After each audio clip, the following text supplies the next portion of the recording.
Good evening and thank you for joining us tonight. I'm Sarah Horbacewicz. A new queen has been crowned an Arkansas queen. Last night in front of a few thousand people in Little Rock, Ebony Mitchell was named the new Miss Arkansas 2022. The former Miss Dogwood is from Harrison, Arkansas, and Mitchell will go on to represent the state at Miss America in Connecticut at the end of this year. Until then, she'll travel throughout Arkansas and share her platform of a responsible digital you.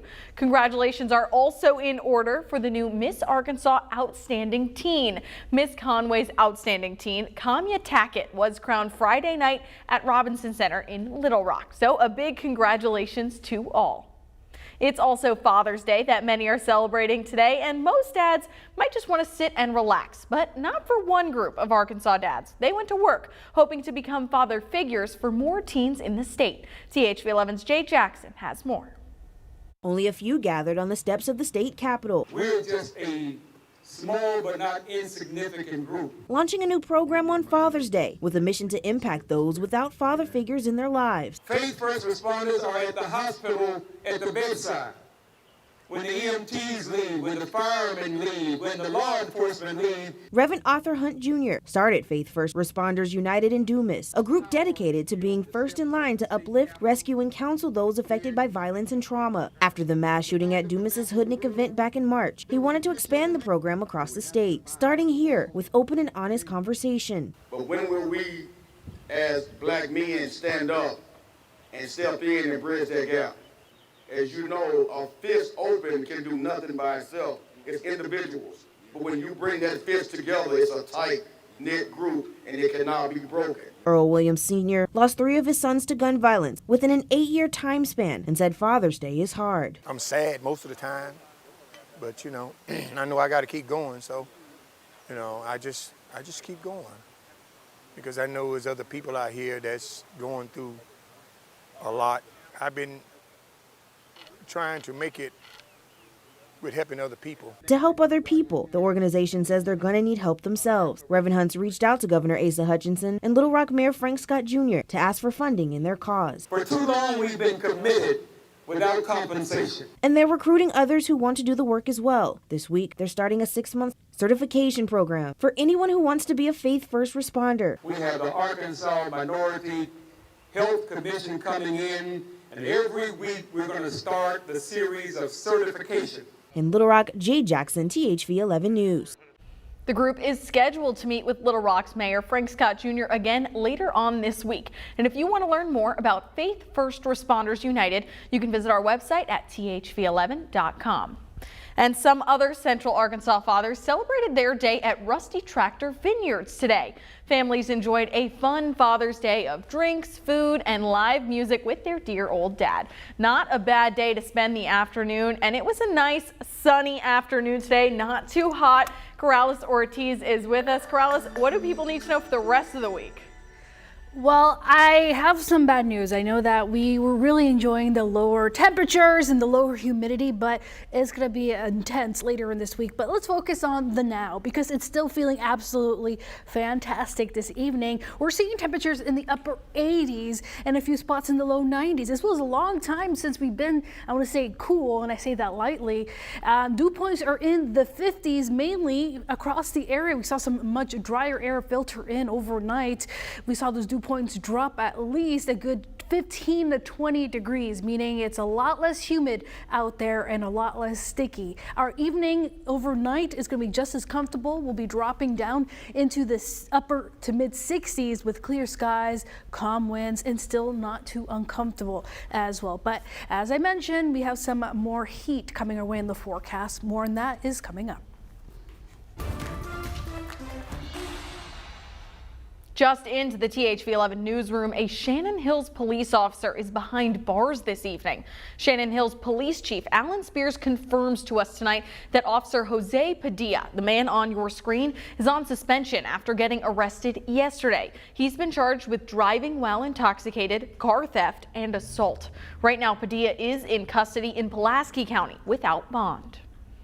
Two men in North Little Rock are recovering in a hospital this afternoon after a late-night shooting at the Prothero Manor Apartments. Police say around 1:30 this morning, they responded to a call that two people had been shot at the apartment complex. Once on scene, they found two men who had both been shot at least once.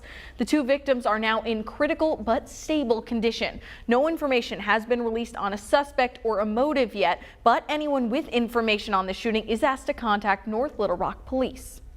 And across the river, Little Rock Police is also investigating an overnight shooting that left one man dead. Officers say they responded to a shot spotter activation shortly after 2:45 a.m. on South Jefferson. When they arrived, they found a man's body at the scene. No information on that victim or any suspects are available at this time either, but we're working to learn more on all of these cases, and we'll update you as soon as we can. Nationally, the Congressional Committee investigating the January 6th attack on the U.S. Capitol has reached a halfway point in its presentations to the public. There are still 3 more sessions to go. Now, Elise Preston takes a look at what we can expect to hear this week. This week, the House Select Committee investigating the January 6th attack plans to show former President Trump was involved in a plot to get states to name alternative slates of electors following the 2020 election. We'll show evidence of the president's involvement in this scheme.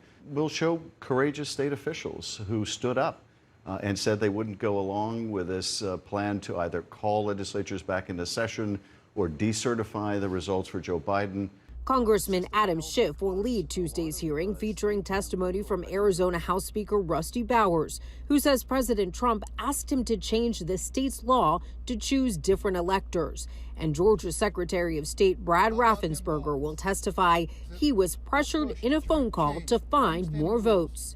I just want to find 11,780 votes, which is one more than we have. At a rally Saturday, former President Trump reasserted that the things he did during and after the 2020 election were perfectly fine. Word for word, this phone call could not have been better. Committee member Zoe Lofgren says the Justice Department will decide who, if anyone, gets prosecuted criminally. But she says Congress can act to make sure electors are protected in the future. The Electoral Count Act was violated, but we think we can tighten that up so it's less susceptible to abuse. Representative Adam Kinzinger, a Republican on the committee, believes President Trump is guilty of seditious conspiracy. And he recently received a written death threat against him, his wife, and his 5-month-old baby. There is violence in the future, I'm going to tell you. And until we get a grip on telling people the truth, we can't expect any differently. Former President Trump has already threatened to overturn the 2024 election if it doesn't go his way. Elise Preston, CBS News, New York. The next January 6th committee hearing is Tuesday at noon Central Time. All right, now before we go, it is Father's Day, and we want to celebrate all the fathers in the area. So these are pictures that you viewers have sent in with your dads here across this state. Just so sweet to see everyone celebrating all of their pictures. Love to see it. Look at everyone having fun in the kitchen. Oh, I love it. We actually have some of our own pictures that we'll be sharing later on tonight as well, so you're not going to want to miss that. And still ahead, as we all try to cool down this summer, some air conditioning units can't keep up. In 5 minutes, our Ian Russell shows us what to do if your unit fails.